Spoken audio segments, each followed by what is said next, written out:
Hey, Peace World, thanks for pressing play on another Pay Me No Mind video. My name is Wood. I got to jump right into it. I hope NBA fans are enjoying, what's culminating in a really unique, a really interesting NBA postseason. I wanted to step back to the draft real quick, and I guess maybe this is relevant beyond just the Pistons because it's the number one overall pick in the upcoming draft. And as a Pistons fan, it's double, it's twofold. My interest in it is twofold. And so just a couple of quick thoughts, man. The one thing that continues to be a concern for me is that the likelihood or the possibility, the fact that the Pistons are entertaining moving off of the number one spot has me all over the place. As a team that struggled with drafting until last year, shout out to Troy Weaver, some of the misses, the reaches, squandering, the fact that Stanimal didn't work out. It was just such a relief when the number one overall pick came through a couple of weeks ago, and then here we are. Now it's like Cade Cunningham might not be the guy.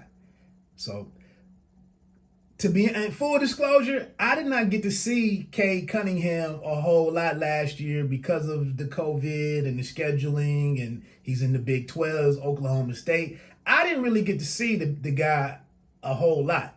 I'm just kind of going along with the measurables that I see, the production, the stat line, that I saw. And he seems to fit the bill for having that dynamic perimeter player at 6'8", who could conceivably do 1 through 4, maybe, with some of the teams that, some of the, the schemes that go small. It's a number of different things that I feel like we could accomplish with the guy. But like I said, with continuing to hear talks of trading down, I'm like, man, that's not the NBA, man. You don't do that in the NBA. Like, you got to go with the top-notch guy and make it happen.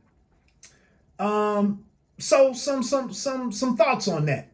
The one thing is that by them continue, now throw this caveat out there, it very well could be that this is just a chatter and these things are being considered. These, potential packages are being considered.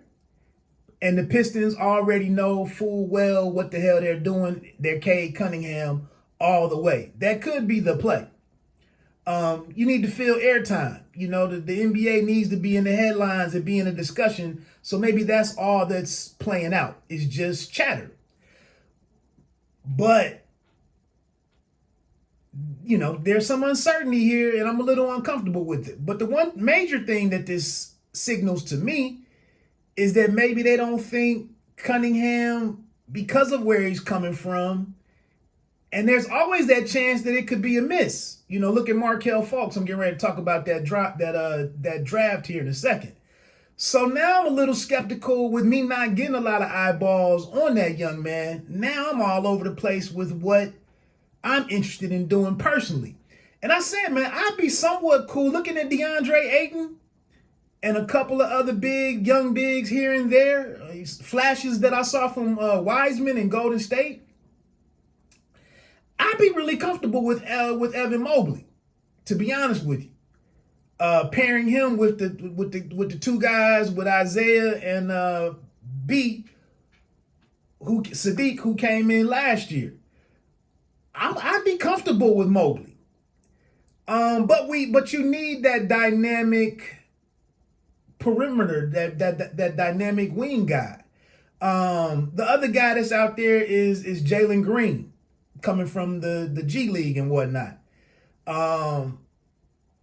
So the one example that we can point to and see where it could possibly work out in drafting and moving down from the number one slot, which it rarely happens, but it did happen with Boston back in the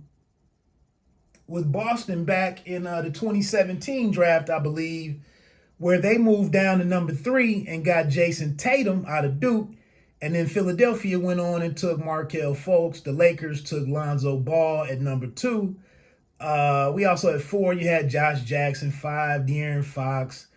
And then you get into a bunch of names. Here was the situation where the Pistons actually took Kennard and could have had Donovan Mitchell, who was drafted right behind him, next, and went going to Utah.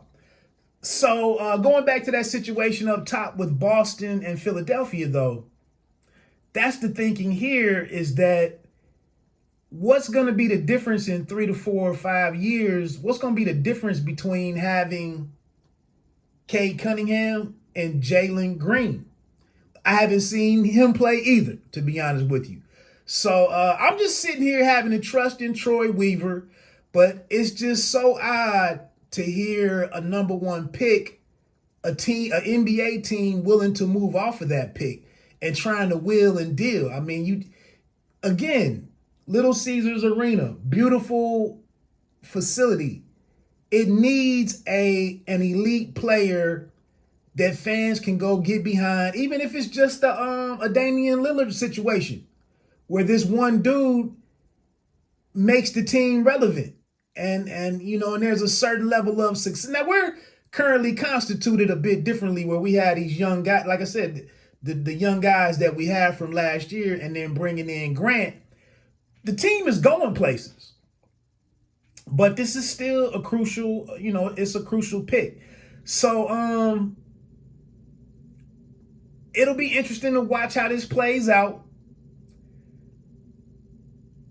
And I do think either way, and that's the thing, the Pistons can't ignore this, listening to these offers, because as I heard on the NBA Sirius XM station last night, a really good listen, the starting lineup. If you move out of the number 1 spot and stay in the top 2 or 3, and you are able to get Mobley, or you are able to get Green, and then you can bring back like a Shai Gilgeous-Alexander, then maybe that number 1 pick isn't such a big deal. So, like I said, man, at the end of the day, this just keeps the discussion, it keeps the NBA relevant. I want to see how this plays out.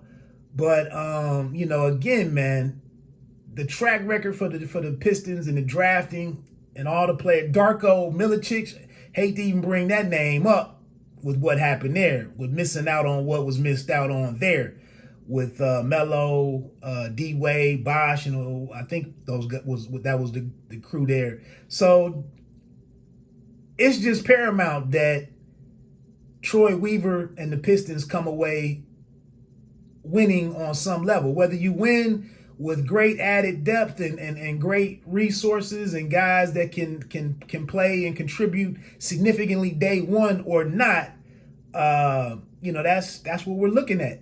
So the Suggs kid out of Gonzaga, he's also in there. You can bring up a couple different names, man, but all eyes on Detroit, man. What are they gonna do?